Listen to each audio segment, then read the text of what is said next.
Adictos. ¿Qué dijo el Señor Jesús? Yo he venido ¿para qué? Venido para sanar a los que están quebrantados. Hay muchos corazones que se pueden ver así. En mi trabajo tengo que escuchar historias, en el ministerio que el Señor me ha dado, historias muy duras, muy dolorosas, que uno dice, ¿cómo puede haber tanta maldad? Y las personas que usted vea más endurecidas, hay una historia detrás. Nadie es endurecido por gusto, nadie está en la depresión por gozo, ¿verdad? Hay una historia detrás. Y cómo se convierte el dolor nuestro en la oportunidad evangelística, en una oportunidad evangelística. Yo tengo las llaves del corazón. Solamente el Señor sabe tratar con aquello que está allí. Y es solamente a la cruz, en la luz del mensaje de Isaías 53, que vamos a estar mirando dónde está la solución a cada una de nuestras adicciones, a cada uno de nuestro dolor, a la depresión, al abuso, ¿verdad? Y vemos nuevamente allí que Jesús fue dejado solo y abandonado, traicionado. Y es interesante que Jesús fue traicionado. ¿Cómo fue traicionado Jesús? Jesús fue traicionado por un beso. Él pudo haber sido traicionado de diferentes maneras y luego fue vendido por el precio de un esclavo. Jesús puede identificarse por todo aquel que sufre traición por un beso, que duele, ¿verdad? Pero la manera en que Jesús vive su historia la hace para recogernos a cada uno de nosotros en el camino. Él pudo morir sin sufrir. Morir, venía al templo, lo ponían en la ofrenda, como iba a sacrificar a Abraham a su hijo, solo sufrimiento en el momento del dolor, pero muerte. Pero Jesús no murió así. Jesús pasó por mucho sufrimiento antes de llegar a la cruz. ¿Es verdad o no? Porque Jesús decide, como Dios del cielo, parte de la deidad, sufrir, porque Él sabía que tenía que recoger el camino de cada uno de nosotros para poder identificarse con nosotros. Para ver qué poder tiene Isaías 53:5, donde Él dice, por mis llagas son ustedes curados. Yo quiero que hablemos hoy de las adicciones y desde ahí nos movemos hacia lo que Jesús tiene para nosotros. ¿Qué definición? La definición, sentenciarse a uno mismo a un ciclo interminable de vacío, ¿es verdad? Cualquiera sea la adicción. Hay adicción a comprar cosas y yo solo me siento bien cuando salgo al mall y compro algo. Ay, me da un alivio. 2, 3 días después pasa. Hace poco estaba orando con una señora que su adicción, yo nunca había escuchado esa adicción, pero era una adicción. Ella, una enfermera ya retirada, especialidad en neonatología, y ella, su adicción era comprar muñecas costosísimas, entre $1,500 en adelante. Yo decía, ¿cómo? Y me llamaron, mire, ella tiene una adicción, si puede orar, una mujer muy preparada. Y el día que yo la encuentro a ella, que llego a su casa, unos obreros bíblicos me llevan a la casa de ella llega del correo con una caja y le dice al obrero bíblico, supuestamente yo no sabía nada todavía, y le dice, ya me llegó, y traía una caja de este tamaño. Ya me llegó, el obrero bíblico le dice, no le hace ninguna rostro, ¿no? Y ella me dice, ay no, pero ustedes vinieron a un estudio bíblico, la pone al lado y dice, puede hablar, bienvenida a mi casa. Entonces yo lo primero que le digo es, ¿quiere ver su caja? Ay, no se preocupe, es algo que estaba esperando, no se preocupe. Le dije, no comencemos, yo quiero ver qué hay en su caja. Si a usted le interesa tanto, muéstrenos. ¿De verdad? Me dijo. Le dije, claro que sí. Y abrió la caja y es una muñeca de cerámica que son únicas, solo hay esa, porque las hacen exclusivamente en una cerámica especial, pintadas a mano, porque se la hacen solo a ella. ¿Sí? O sea, solo hay una muñeca y las hacen a mano únicas.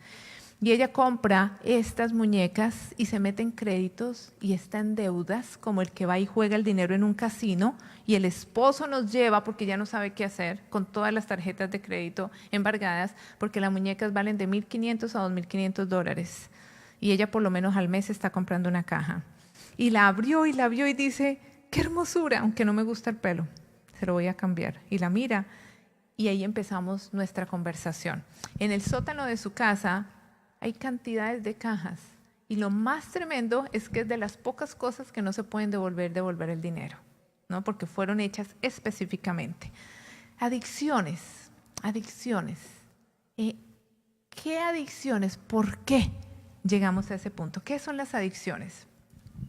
Esta es una carta muy interesante, escrita de tal manera en donde todos los ángeles del mal están en una confederación tratando de saber cómo entrampan a los seres humanos, ¿no? En la reunión. Ese es un libro muy interesante y dice, un deseo siempre aumentado. ¿Cómo hacemos que los seres humanos tengan un deseo siempre aumentado por un placer siempre disminuyendo?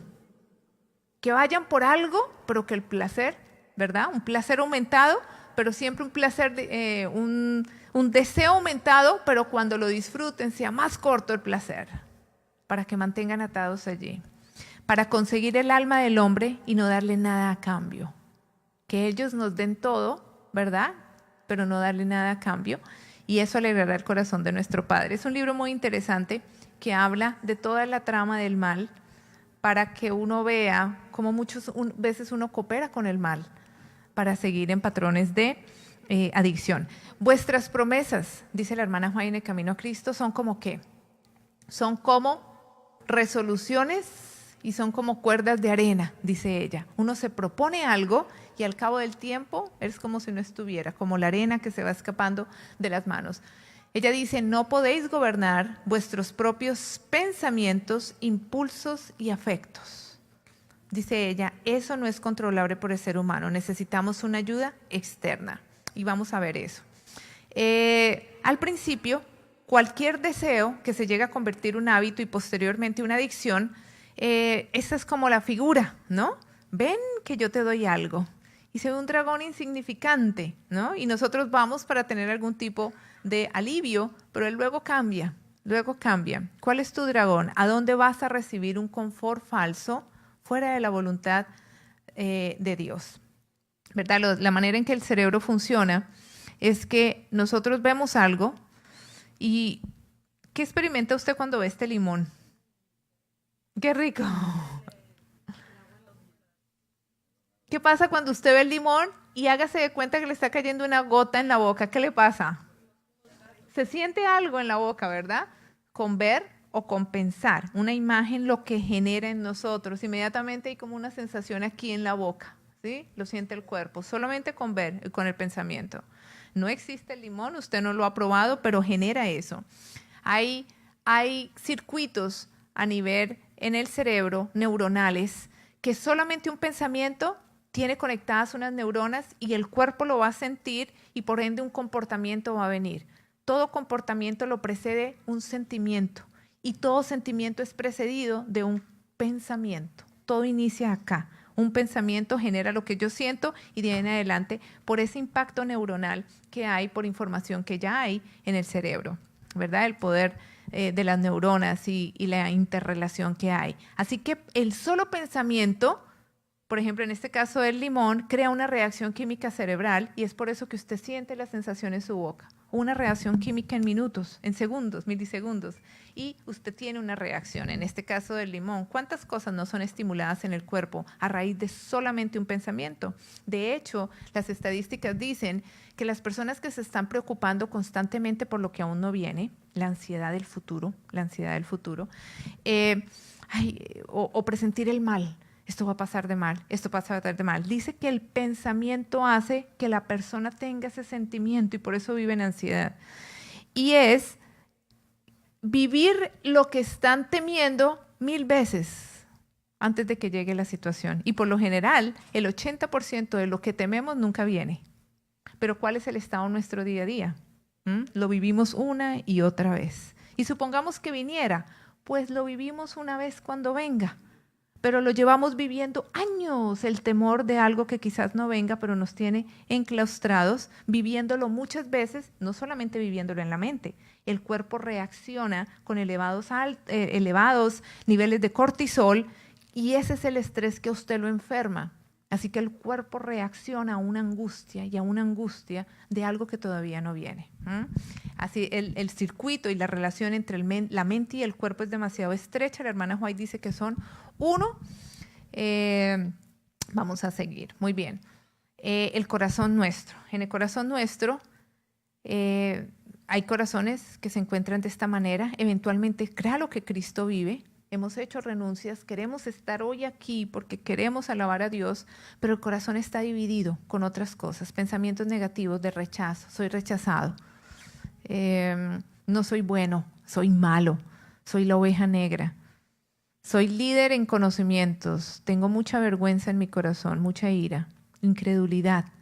Soy una persona difícil de amar. Si la gente supiera quién realmente soy, me va a rechazar. Si yo hablo lo que pienso, voy a ser rechazado. Me van a rechazar como me veo. Muchos pensamientos negativos. ¿Cuál es el círculo?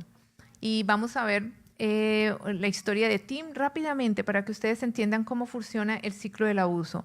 Tim fue abusado sexualmente, tiene pensamientos negativos en su identidad, es lo que él piensa. ¿Qué sucede?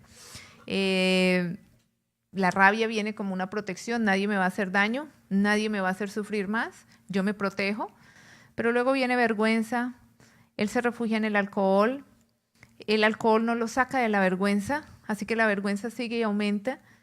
Tim intenta las drogas, ¿verdad? Y se genera un ciclo de adicciones múltiples, la droga, sexo, alcohol, pornografía. El pensamiento negativo de Tim es estoy solo, no puedo hablar. Es impotente, se desahoga en el alcohol. Y muchas veces yo hablo con mamás que me dicen, hable con mi hijo. ¿Por qué? Porque tiene una adicción, yo creo que está fumando marihuana. Y esto, yo me muevo en medios de iglesia, ¿ok? Y modelos no de iglesia, pero todas estas cosas se ven en la iglesia como se ven afuera. Y la mamá dice, ¿y el problema? El hijo está fumando marihuana. Pero cuando yo voy al hijo, para la mamá es un problema, obviamente. Pero cuando yo voy al hijo, esa es la solución, única solución que ese muchacho tiene para lidiar con todo lo que está llevando por dentro. Así que lo que es problema para la mamá, para el muchacho es una solución. Él lo ve como una solución, como lo único que tiene donde se desahoga.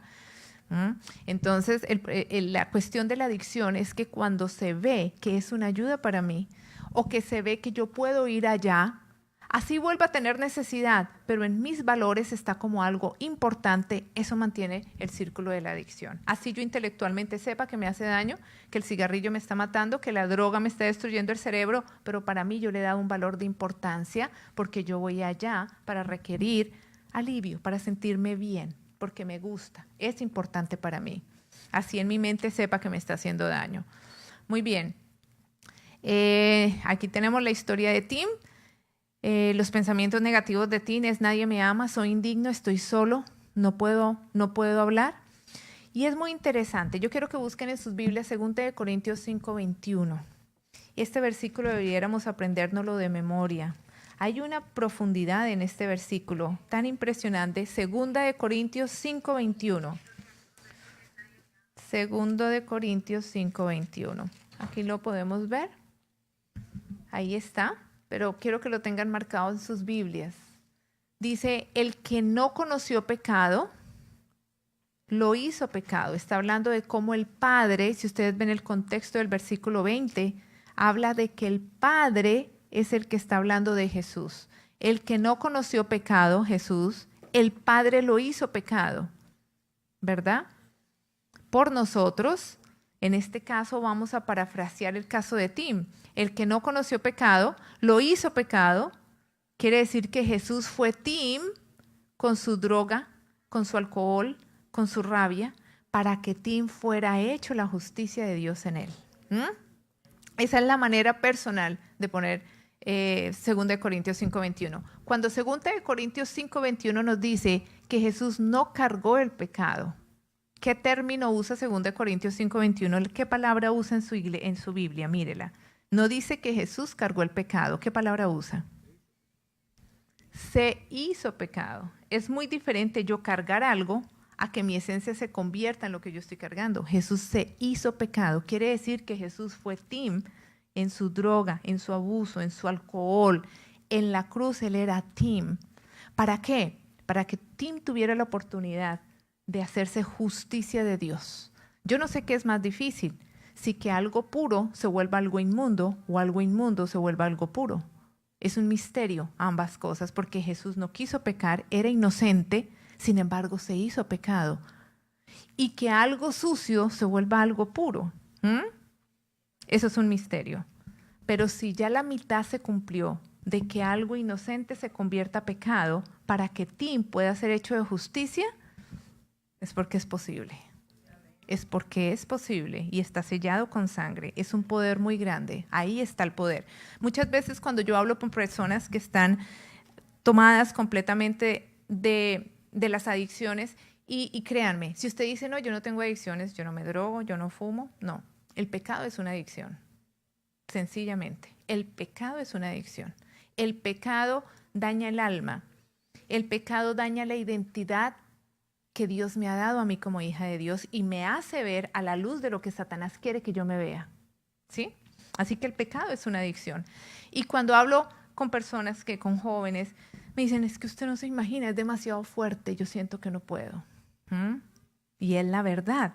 En la perspectiva de lo que la mente tiene, en ese momento, el pecado es un ídolo muy grande, la adicción es un ídolo a lo que yo estoy adorando porque le dedico tiempo, le dedico energía, le dedico pensamiento, mi cuerpo responde a eso, pero cuando nosotros empezamos a contemplar como valor real de vida la identidad que Dios me ha dado y el poder de la cruz, ese poder va perdiendo su poder.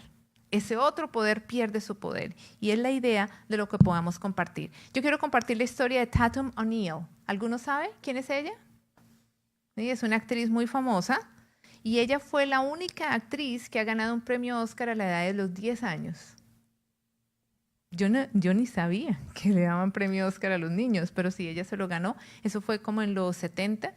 Y la historia de ella es muy triste. Tiene la fama, un premio Oscar a los 10 años de edad.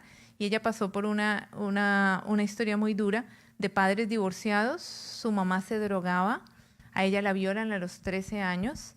Y este es un testimonio que sale en People Magazine. Ella decía, me corté las muñecas y consumí una gran cantidad de drogas y bebí todo en el minibar con la intención de quitarme la vida. Pensamientos negativos que ella manejaba acerca de su identidad. Nadie me ama, y tenía fama y tenía dinero desde edad muy pequeña. Soy indigna, me odian, no me lo merezco. Y todo esto es lo que la lleva a ella a las drogas como un mecanismo de compensación. Cómo Jesús puede identificarse con un artista como Tatum O'Neal, y si usted la tuviera delante de usted, usted como adventista, ¿qué le diría a ella? ¿Deje las drogas? No. Crea en Dios, pero ¿cómo? ¿Cómo pudiéramos presentar un Jesús que se identifica con nuestras adicciones? ¿Por qué? Porque Él fue desnudado físicamente y fue violado. ¿El cuerpo de Jesús fue violado en su sufrimiento? Sí. ¿Cuántas veces lo latigaron a Él? Sacando sangre, su cuerpo fue violado, ¿verdad? Fue avergonzado y humillado. ¿Fue Jesús avergonzado y humillado? ¿Cómo queda una persona después de un abuso sexual? Con humillación. Su dignidad fue quebrantada. ¿Fue la dignidad de Jesús quebrantada? Siendo Él inocente, Él puede identificarse con una niña inocente que ha sufrido abuso porque su alma era inocente y se ha cometido un mal en contra de la niña, y Él sabe porque Él vive el abuso de cada una de las personas. Él lo vive y por eso lo cargó en la cruz. Él fue abusado por hombres de poder. ¿Fue Jesús tentado a insensibilizar su dolor cuando su dolor era máximo? ¿Verdad? ¿Con qué fue tentado a insensibilizar su dolor? Con alcohol. Y lo hacían para que los que morían tuvieran un poquito de alivio a través del alcohol y no sintieran ¿qué? El dolor. ¿Puede Jesús entender una persona que va al alcohol para insensibilizar el dolor de su vida que lleva y busca en el alcohol un refugio?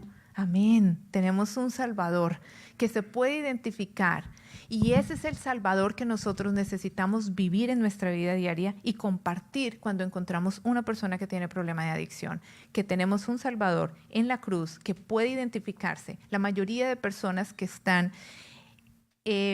marcadamente, digo yo, porque el pecado es un abuso, es una adicción, pero en la adicción siempre me dicen, yo siento que Dios no está conmigo porque yo le fallo, yo estoy en esta adicción. Y la siembra de ese pensamiento es, Dios está lejos, yo tengo que venir y limpiarme para presentarme delante de Dios y que Dios me acepte. ¿Eso es una verdad o una mentira? Total. Pero es lo que cada uno experimenta. Así me siento. Y yo tengo que dejar la adicción para decirle, Señor, ahora sí te amo, acéptame. Es una de las mentiras más grandes de Satanás. Jesús está allí identificándose porque Él vivió cada pensamiento negativo para caminar contigo el camino de salir de esa adicción. Porque Él no juzga, Él no nos puede juzgar porque Él asumió por voluntad propia ser burlado, ser abusado, ser rechazado y llevar la vergüenza y la culpabilidad. Así que es la historia que tenemos para mostrar, es la historia que tenemos para ayudar. Cuando las personas están en círculos de ira, cortándose, esto es tan común hoy en los jóvenes, varias veces he tenido que reborar con niñas y cuando les dijo, déjame ver tus brazos, están cortadas, se cortan, son expertos en cortarse para producir dolor, para sentir que están vivos y se cortan. He tenido que ver muchos de ellos. Miedo, culpa, chisme, las adicciones, control, amargura, autocompasión, sexo, pornografía. Aquí me falta una que es una de las adicciones más sutiles hoy en día.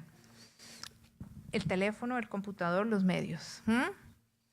Casi que nos distraemos tanto que dejamos el contacto cara a cara, ojo a ojo, de ver a mi hijo, de ver a mi esposa, de compartir un tiempo, porque de alguna manera nos entretenemos demasiado en los aparatos electrónicos.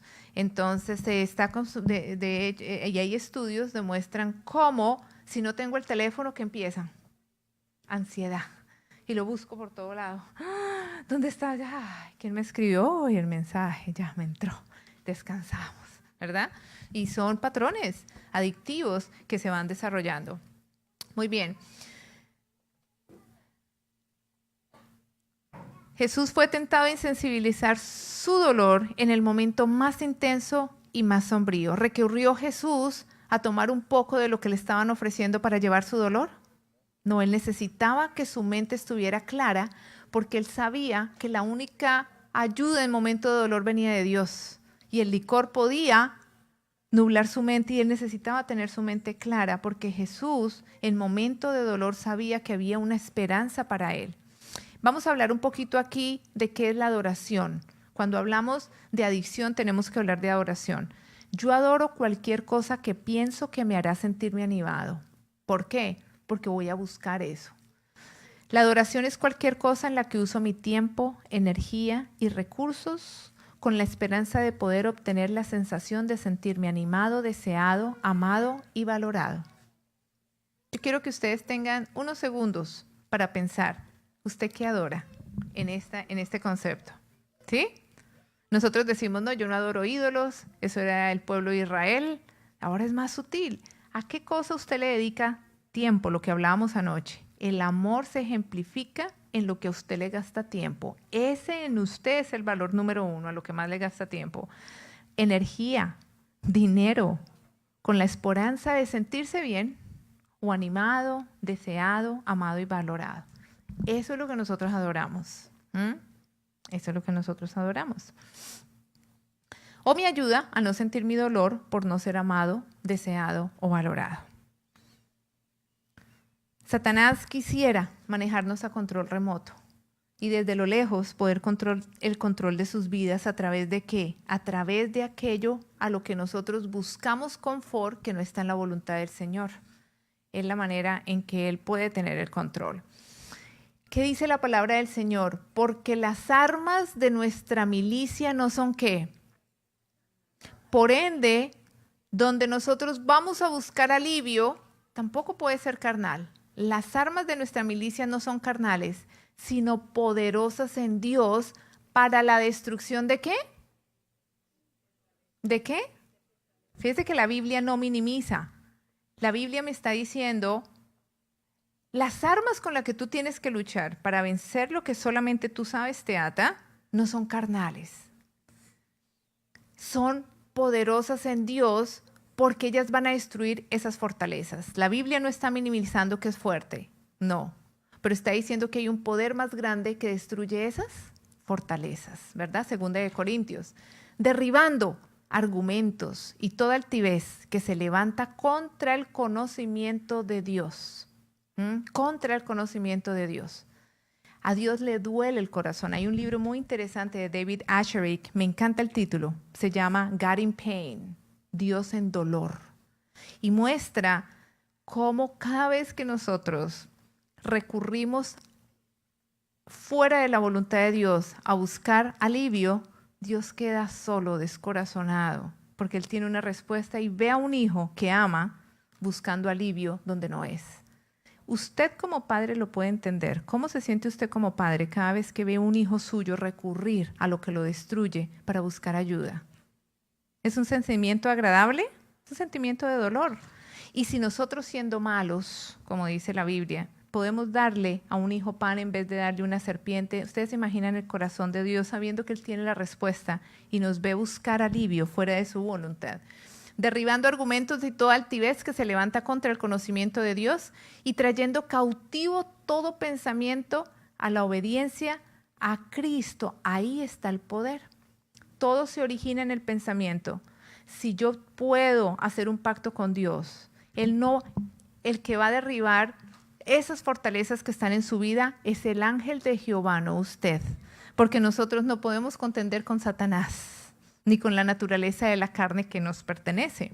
Pero sí hay un poder que podemos hacer y eso solo le corresponde a usted. Cada pensamiento que venga a su mente, que vaya fuera de la voluntad de Dios, usted lo puede entregar en el momento. Una vez una joven, estaba orando con una joven que tenía pensamientos compulsivos obsesivos. Tremendo. Físicamente quedaba drenada esa niña cada noche. La lucha era muy impresionante. Pensamientos compulsivos obsesivos es algo muy fuerte. Y ella me decía, entonces yo, ¿cómo hago? Tengo que hacer esto cada segundo. A mí me pueden venir 20 pensamientos en 3 segundos demasiado fuertes. Y empezamos en ese trabajo. Eso la llevaba a ella a una cantidad de adicciones para sentir algún alivio de esa lucha que ella llevaba mentalmente. Y Dios la ayudó, son fortalezas, no son luchas de la carne. Es todo un ejército del bien que llega en auxilio, pero el único que ella tenía que aprender era a no rumiar el pensamiento. Hay un pensamiento muy interesante que dio Martín Lutero, que decía, usted no puede evitar que pájaros vuelen encima de su cabeza. Nosotros estamos en un lugar y hay pájaros o lo que haya, no podemos, pero usted sí puede evitar que le hagan nido en su cabeza. Los pensamientos van a venir y por eso tenemos que ser cautelosos con qué están entrando a nuestros sentidos, lo que escuchamos, lo que oímos, lo que vemos, a lo que le dedicamos tiempo. Sea selectivo en qué está leyendo usted, qué está mirando en los medios de media, ¿verdad? Y sea cauteloso con eso. Pero el trabajo nuestro es todo pensamiento, traerlo en obediencia a Cristo. Y ese ejercicio permite que el poder de Dios venga a su lado y derribe esas cosas que por usted mismo no lo puede hacer. Es un principio de vida, es un principio bíblico. Entonces, ¿cómo se destruyen esas fortalezas? ¿Cómo se destruye ese poder que usted siente? Es demasiado fuerte que no ha podido por años, que no ha podido. No usamos armas carnales. Es usar el poder divino, ¿para qué? Para derribar fortalezas, para llevar cautivos los pensamientos en obediencia a Cristo. ¿Por qué no podemos vencer? Porque usted deja que en su mente acaricie lo que lo destruye. Pero si en humildad, Señor, yo te entrego este pensamiento, sea de Satanás o sea mío, te lo entrego. Ayúdame, Señor. Y lo entregamos. Y estamos en esa dinámica. Es lo único que el ser humano tiene que hacer. El problema humano, una solución centrada en la cruz. ¿Cómo podemos diariamente orar? Señor, revela las mentiras que hay en mi mente, de mi identidad, de lo que creo que no está de acuerdo a tu palabra. Libera las mentiras al conectar tu historia con mi historia y reemplaza esas mentiras con tu paz, libertad y pureza. Derribando fortalezas nuevamente, ¿para qué? Para llevar pensamientos cautivos en obediencia a Cristo. Miren este comentario que hace este autor en relación a la pornografía. Lo que hace a la pornografía tan adictiva es que más que cualquier otra cosa, le hace sentir a él, a la persona que lo ve, como un hombre sin requerirle ser un hombre. A menos que el individuo se sienta como un hombre real, en la presencia de una mujer real, lo más vulnerable para él va a ser la pornografía. Hay pensamientos negativos que por lo general pueden haber detrás de la pornografía, pero al hombre le impacta negativamente cuando él no se siente deseado ni respetado. El pensamiento no soy deseado, porque el hombre, el varón, el hombre logra metas, propósitos, ese sacerdote de casa, pero el hombre necesita la admiración y el apoyo. Necesita saber que es respetado y valorado. Y en esta sociedad donde los roles han cambiado, donde el respeto no está en el hogar, y no lo tenemos como valor importante, el hombre recurre allá porque en el placer que genera la pornografía alguien lo desea. Alguien lo desea. No es una excusa, es para que ustedes entiendan cómo funciona el patrón adictivo. ¿Puede Jesús identificarse con un hombre que tiene adicción a la pornografía de muchos años, incluso tener posiciones en la iglesia, estudiar teología, estar preparándose para pastor, porque esa persona tiene como parte de su identidad: no soy valorado, por lo menos allá alguien me espera, así sea a nivel de la imaginación? ¿Puede Jesús identificarse con un varón con el pensamiento no soy deseado? ¿Sabe Jesús entender esa situación? Era Jesús el deseado de todas las gentes, pero ¿fue realmente deseado? En vida él vio cómo lo aceptaron, cómo lo amaron, cómo lo recibieron, cómo le dieron su identidad como el Mesías. No. Jesús en vida, cuando está en la cruz, que ve que sus discípulos lo acaban de dejar, uno lo vendió, el otro lo negó con groserías y palabras soeces y todos huyeron. La nación que lo viene a salvar, ¿qué está haciendo? Meneando la cabeza, ¿verdad? Como estudiábamos en el Salmo 109, y no están. Y aún no siente a su Padre cerca a él. No eres deseado. Eso nos lleva a buscar alivio. Pero ¿qué le ayudó a Jesús a no creer esos pensamientos negativos? ¿Qué le ayudó al Señor Jesús? Él tenía su identidad en la palabra de Dios, donde decía: este es mi Hijo amado, en quien tengo. Y cuando vino la crisis de su vida, Él no dejó que sus sentidos se informaran ni por lo que veía ni lo que estaba viendo de Él, que en ese momento era pecado. Aún Él era pecado en ese momento, cargando con culpabilidad. Él siguió creyendo en lo que la palabra de Dios decía de Él. Y es la solución que Dios nos ofrece a todos. Yo le hago una pregunta a usted, hermano. ¿Qué es para usted las promesas de Dios? Para mí, por muchos años, las promesas de Dios son versículos bonitos que yo me aprendo de memoria, que me dan ánimo, que son bonitos y que me aprendo y que les enseñaba yo a mis hijas y repetíamos. ¿Qué es la palabra de Dios? ¿Qué son las promesas de Dios? En el contexto de la cruz, Jesús tomó las promesas de Dios y sabía que lo que Dios decía de él, eso era. Porque él no podía confiar. ¿Podía confiar Jesús en la cruz de lo que estaba viendo? ¿Podía confiar de lo que estaba sintiendo? Era culpable. Se sentía, llevaba la vergüenza de todos nosotros. ¿Cómo se siente usted después de pecar? ¿Cómo se siente después de que usted recurre a su adicción para sentirse bien? Un cargo de culpabilidad muy grande. Jesús tenía eso en extremo grado. Él no se podía guiar por lo que sentía. Él no se podía guiar por saber dónde está Dios. Padre, Padre, ¿por qué me abandonas?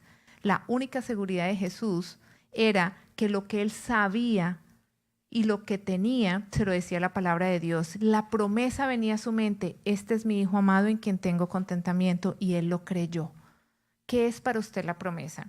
Las promesas son solamente reveladas por el Espíritu Santo, pero usted necesita estar en contacto con esto para que el Espíritu Santo le pueda decir a usted en algún momento: esto es para ti. Si nosotros no leemos la palabra de Dios, no vamos a tener revelación de una promesa. El Espíritu Santo le necesita revelar a usted quién es, y va a usar su palabra. Ahí es donde la promesa, la hermana White dice que las promesas reveladas parecieran que fueran de oro con figuras de plata. Y cuando usted encuentra su promesa, yo no les puedo aquí compartir a ustedes las promesas y decirles son reveladas por Dios, donde le dice a usted quién es Dios y quién es usted. Si usted sigue mirando lo que usted es con su adicción, el diablo le va a decir quién es usted. Y por eso hay depresión, culpabilidad, me siento espiritualmente bajo, vengo a la iglesia, pero internamente sé que no lo he logrado. Si seguimos viendo quiénes somos, lo que sentimos y qué he hecho, el diablo le va a decir quién es usted. Pero si usted le ora al Señor, deme la promesa y yo voy a creer lo que tú dices de mí. El Espíritu Santo, la promesa debe decirle a usted su identidad como hijo de Dios. Fue lo único que le ayudó a Jesús en medio de la cruz. Y él murió victorioso en fe, porque aceptó lo que el Padre decía de él y no miró lo que sentía, ni miró las circunstancias externas. Amén. ¿Cuáles son las características de las raíces o los pensamientos negativos? Los pensamientos negativos son como raíces están escondidas, odian la luz, son la fuente de la vida de la planta, ¿verdad? Esta planta puede dar frutos de acuerdo a cómo son las raíces y está fuera de la vista. Nadie sabe, cuando usted ve un árbol, usted nunca sabe hasta dónde llegan las raíces, ¿verdad? Es igual. Nosotros solo vemos los comportamientos negativos que tenemos. La adicción es lo único que uno ve, pero la adicción está siendo alimentada por pensamientos negativos que nadie sabe cuán extensas son y ellas odian la luz, pero son la fuente de la vida, ¿no? Esa es la característica de las raíces. Nuevamente, el Señor Jesús anhela ir ganando cada aspecto de su corazón. ¿Sabe cómo? Derribando cada mentira en su identidad que usted tiene de sí mismo, porque eso es lo que le está impidiendo a usted tener la victoria. Y eso es lo que nos impide llegarnos a otras personas abiertamente, ¿verdad? Así que el Señor tiene un lugar en su corazón, pero Él quiere extenderse. Él quiere reemplazar cada mentira con la promesa que Él ha dado en su palabra acerca de usted. Y esa es la esperanza. Vemos rápidamente, aquí tenemos a Tim, él es adicto a la pornografía, tiene vergüenza después de hacerlo, pero recurre nuevamente a la pornografía, tiene más vergüenza, recurre también después de que pasa ese sentimiento, tiene una adicción y su pensamiento negativo que hay en su identidad es quizás no soy deseado. Hay muchos pensamientos negativos, no es el único, pueden haber más, este es un ejemplo, ¿verdad? Nuevamente, cómo Jesús se identifica con Tim en su pensamiento. Al que no conoció pecado, lo hizo pecado. Quiere decir que Jesús se hizo Rick mirando su pornografía y carga esa culpabilidad de Rick para que Rick pueda ser hecho justicia de Dios si Rick acepta la justicia de Dios y puede llevar cada pensamiento cautivo para que el poder de esas fortalezas puedan ser rotos. Muy bien. Otra adicción.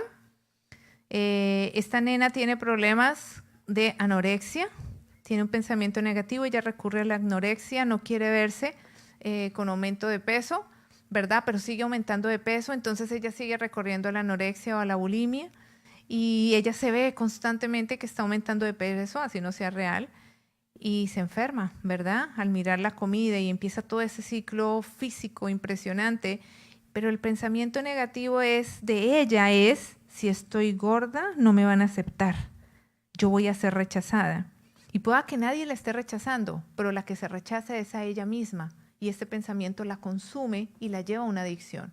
Está viviendo una mentira de Satanás que le susurra, nadie te va a querer si subes de peso, nadie.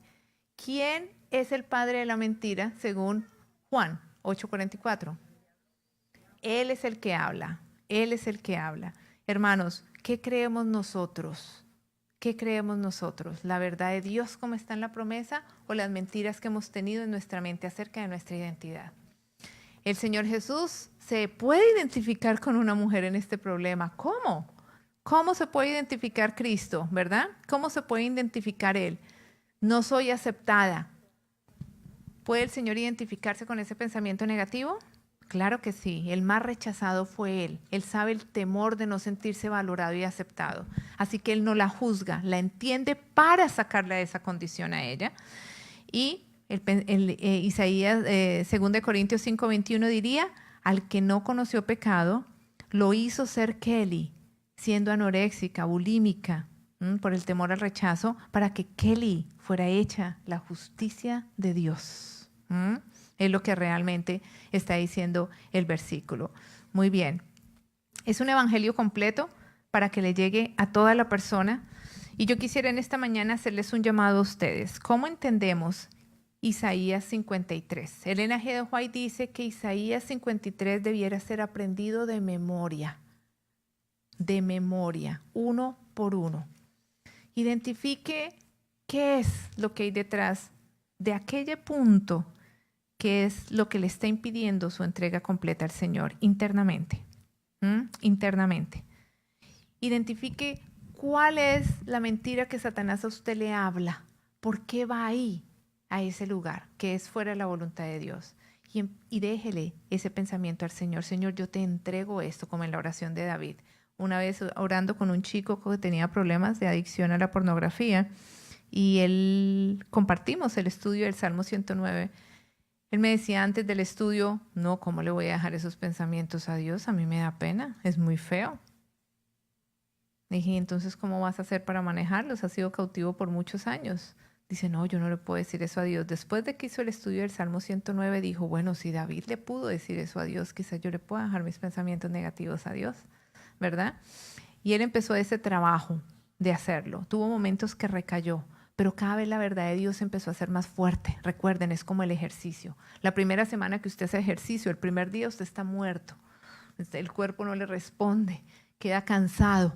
Pero ¿qué pasa cuando somos consistentes? El cuerpo va teniendo fortaleza y lo que antes era difícil, ahora se va volviendo más fácil. Igual es con el ejercicio mental.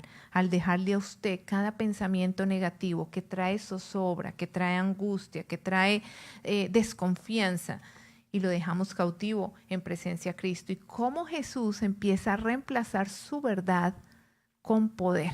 Es la invitación en esta mañana.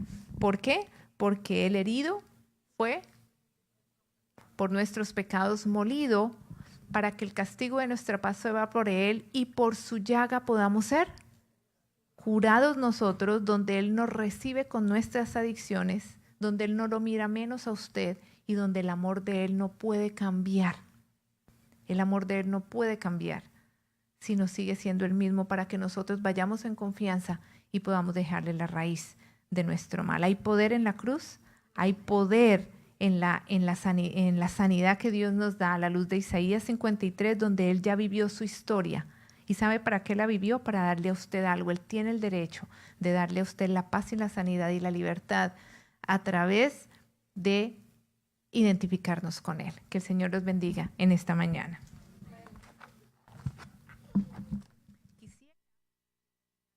Una palabra de oración. ¿Está bien? Podemos inclinar el rostro. Señor Jesús, cuán preciado eres, porque tú quisiste vivir nuestra historia siendo tu Dios. Quisiste vivir nuestra adicción, quisiste vivir el resultado de lo que llevamos, porque tú te compadeces de nosotros. Señor, gracias porque tenemos a uno que no nos juzga, sino nos entiende, y en esta mañana nos está haciendo la invitación: ven a mí, recurre a mí. Permíteme que yo entre a tu lugar oscuro de tu adicción para poder estar contigo. Yo quiero estar contigo en ese lugar oscuro porque yo ya tuve la victoria para ti. Señor, ayúdanos a tener un corazón de poder dejarte entrar a nuestro dolor, para que tú entres y reemplaces ese dolor por tu paz, reemplaces ese dolor por tu espíritu, reemplaces ese dolor al darnos tu identidad como hijos tuyos. Señor, ayúdanos a no temer, sino a poder dejar toda nuestra vida delante de ti, porque sabemos que lo que tú dices lo has prometido y hay un poder más grande que el mal, porque tú venciste el mal, tú venciste la muerte, así que tu poder es más, Señor, que cualquier lazo que nos ate. Ayúdanos, Padre, a poder dejar esto todo delante de ti y a recibir tu bienestar y bondad. Gracias porque en este día de sábado podemos venir a abrir tu palabra, a regocijarnos como iglesia, como hermanos, para orar los unos por los otros, para que tu gracia sea en nosotros una realidad y un poder. En el nombre del Señor Jesús, gracias, Padre, por tu sacrificio. Ten piedad de nosotros. Amén.